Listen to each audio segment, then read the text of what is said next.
अगर आप आरपीएमसी का एग्जाम देने जा रहे हैं और इनमें से कोई कोर्स का एग्जाम देने जा रहे हैं और आपके जहन में इतने सारे इनमें से कोई क्वेश्चन है, तो आप पूरी वीडियो देखिएगा, उन प्रश्नों का जवाब आपको मिल जाए। पहला प्रश्न है, साथ में क्या क्या लेकर जाएं? अगर आप आरपीएमसी का एग्जाम देने जा रहे हैं, राजस्थान पैरामेडिकल काउंसिल का एग्जाम, किसी भी कोर्स का एग्जाम देने जा रहे हैं, चाहे आप डीएमएलटी कर रहे हैं, चाहे डीआरटी कर रहे हैं, चाहे डीओटी कर रहे हैं, तो आपके जहन में ये प्रश्न आता है कि साथ में क्या क्या लेकर जाएं।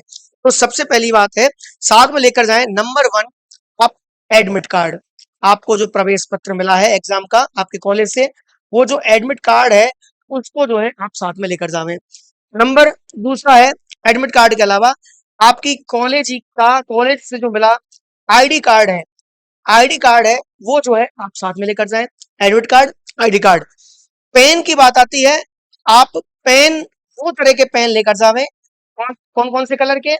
एक तो ब्लू कलर, ब्लू कलर का आप पेन यूज कर सकते हैं, और एक ब्लैक कलर का पेन यूज कर सकते हैं। ब्लैक कलर आप हेडिंग के लिए यूज करेंगे, और ब्लू कलर आप थ्योरी में जो लिखने के लिए चीजें जो है आप यूज में ले लेंगे। नंबर चौथा है, और क्या लेकर जाएं? अगर आपके पास कॉलेज का आईडी कार्ड नहीं है, तो आप अपना फोटो युक्त पहचान पत्र लेकर जा सकते हैं, जैसे आधार कार्ड। आधार कार्ड जो है आप अपने साथ में लेके जा सकते हैं। नंबर 5, अगर आपको डायग्राम भी बनाने होंगे एग्जाम में, तो डायग्राम बनाने के लिए आप यूज करेंगे पेंसिल का। किसका यूज करेंगे? पेंसिल का। तो साथ में आप पेंसिल भी लेकर जाएं। और अगर आपको बार बार प्यास लगती है, आप साथ में कोई भी ट्रांसपेरेंट जो है पानी की जो बोतल है, ड्रिंकिंग वाटर जो बोतल है, वो आप साथ में लेकर जाएं। और वो कैसी होनी चाहिए? ट्रांसपेरेंट जो है होनी चाहिए। तो ये चीजें आप साथ में लेकर जा सकते हैं। ये चीज में आपके जहन में ये आता है कि प्रश्न के हिसाब से कितने पेज भरे हैं। पहले तो बात ये आती है कि कॉपी में कितने पेज आते हैं। आंसर कॉपी में टोटल 40 पेज आते हैं। कितने पेज आते हैं? 40। इनमें से 40 पेज में से कितने पेज भरने हैं? तो आप 40 के 40 पेज भी भर सकते हैं। लेकिन प्रश्न ये है कि कौन से प्रश्न के आंसर में कितने मैं पेज भरूं, जो है मार्क्स का क्वेश्चन हो उसमें कितने पेज भरूं। तो क्वेश्चन का जवाब ये है, आपके एग्जाम में नंबर 1 प्रश्न जो है आते हैं वो 20 मार्क्स के आते हैं, 20 मार्क्स के आते हैं, 20 नंबर के प्रश्न आते हैं। आपके एग्जाम में प्रश्न आते हैं 10 मार्क्स के, 10 मार्क्स के प्रश्न भी आते हैं, और आपके एग्जाम में प्रश्न आते हैं 5 मार्क्स के, 5 मार्क्स के। 3 तरह के प्रश्न आपके एग्जाम में आते हैं। तो आप कितने कितने पेज भरोगे? अगर 20 नंबर का क्वेश्चन है, आपने पेज भरने हैं 8। कितने पेज भरने हैं? 8। 8 पेज में आप 8 पेज जो है 20 नंबर के क्वेश्चन में 8 पेज भरेंगे।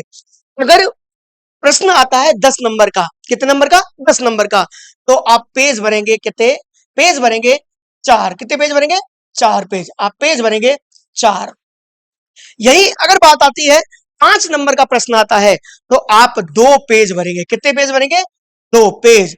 अगर आप ऐसे करके चलते हैं तो आपको बहुत पेज बचाने में, पेज बराबर एक प्रश्न के लिए पेज बचाने में आपको सहूलियत जो है रहेगी। तो आपको इतने प्रश्न के हिसाब से, इतने नंबर के प्रश्न के हिसाब से इतने पेज जो है आपको भरने हैं। अब अगला प्रश्न जहन में ये आता है, कितना समय किस क्वेश्चन को देवें? कौन से क्वेश्चन को कितना समय देवें? आप सबको पता होना चाहिए, पहली बात, आपके एग्जाम में जो प्रश्न आते हैं वो 7 आते हैं। 1 2 3 4 5 6 और 7, टोटल 7 प्रश्न आते हैं। 7 में से आपको 5 क्वेश्चन जो है करने होते हैं। समय होता है आपके पास 3 आवर का, 3 घंटों का समय होता है आपके पास। 3 घंटे में आप कैसे करेंगे? आप प्रत्येक क्वेश्चन को एवरी क्वेश्चन को आप समय देंगे, एवरी क्वेश्चन को आप समय देंगे 35 मिनट का। कितने मिनट का? 35 मिनट का। अगर आप 35 मिनट का प्रत्येक क्वेश्चन को समय देते हैं, तो आप आसानी से जो है आंसर कर सकते हैं। इस तरह से, यानी कि 5 प्रश्न करने हैं, तो प्रत्येक प्रश्न को 35 मिनट आप देंगे, तो आपका पेपर समय के साथ पूरा हो जाएगा। ये आपको याद रखना है। क्वेश्चन आता है कि कौन से क्वेश्चन ज्यादा करें? सर, आपके एग्जाम में जो है आप पूछ रहे हैं कि सर एग्जाम में जो है हमारे 20 नंबर का क्वेश्चन भी आएंगे, बड़े क्वेश्चन आएंगे, शॉर्ट नोट्स आएंगे, तो कौन से क्वेश्चन ज्यादा करें? देखो समझिएगा, आपके क्वेश्चन आए एग्जाम में 7 करने थे आपको कितने 5। मैं यहाँ सिद्ध करके आपको बता रहा हूं। पहला क्वेश्चन, दूसरा क्वेश्चन, तीसरा क्वेश्चन, चौथा क्वेश्चन, पांचवा, छठवा और सातवां। इसमें एग्जामिनर ने पहला क्वेश्चन बड़ा क्वेश्चन दे दिया 20 मार्क्स का था। दूसरा क्वेश्चन दिया, दूसरे क्वेश्चन में एग्जामिनर ने 4 शॉर्ट नोट्स आपको दे दिए। क्या दे दिए? 4 शॉर्ट नोट्स दे दिए।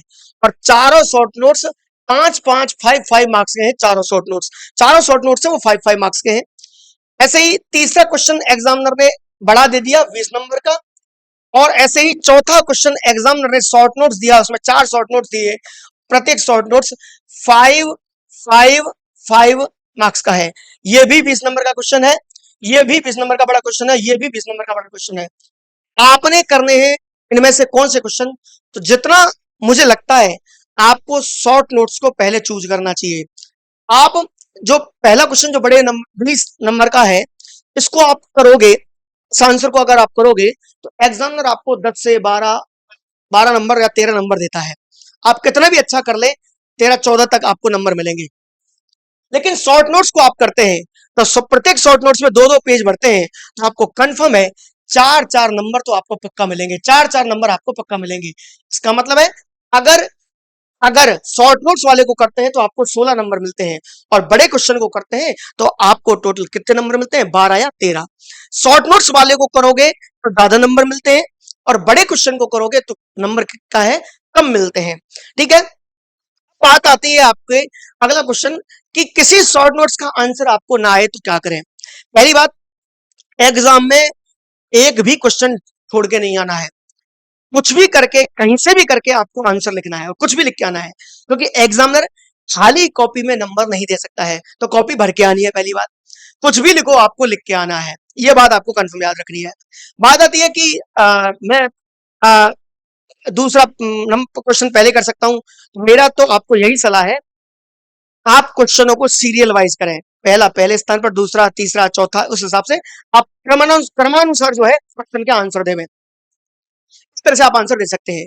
एक बात याद रखें, अगर आपको पूरे पेपर में से 3 आंसर बहुत अच्छे आते हैं तो पहले दूसरे नंबर पर आप आंसर को, जो पहला और दूसरा जो आंसर आपको बहुत अच्छा आता है उनको करें, लास्ट में उस आंसर को करें जो आपको बहुत अच्छा आता है, बीच में उनको करें जो आपको बहुत नहीं आते हैं। एग्जामिनर आगे देखेगा, तो लास्ट में जब कॉपी का आंसर चेक कर रहा होता है उसको देखेगा, तो उसको लगेगा कि बच्चे ने बहुत कुछ सही लिखा है। आगे भी, और अंदर जो लिखा है, बीच में जो लिखा है, उसको एग्जामिनर को शायद उसका पता ना लगे, एग्जामिनर इतना ना देख पाए। तो पहला और दूसरा क्वेश्चन बहुत अच्छे से करना है, और लास्ट वाला जो क्वेश्चन है वो भी बहुत अच्छे से करना है। इस बात का याद रखना है। बात आती है, आपको किसी शॉर्ट नोट्स का आपको आंसर ना आए तो आप क्या करें। आपको याद रखना है, शॉर्ट नोट्स हो चाहे कोई क्वेश्चन हो, किसी का आंसर ना आए तो आपको दूसरे क्वेश्चन का आंसर भी लिख के आ जाना। हेडिंग वही लिख दे जो उस क्वेश्चन ने मैं पूछी है, और दूसरे क्वेश्चन का आंसर आप उसमें लिख के आ जाना। ये उन बच्चों के लिए जिनको कुछ नहीं आता। अब क्या करें? कुछ तो करें। उस स्थिति में आप ऐसा जो है कर सकते हैं। आशा करते हैं आपको बहुत कुछ समझ में आया होगा। आज के लिए इतना ही, मिलते हैं अगली वीडियो में। Thank you.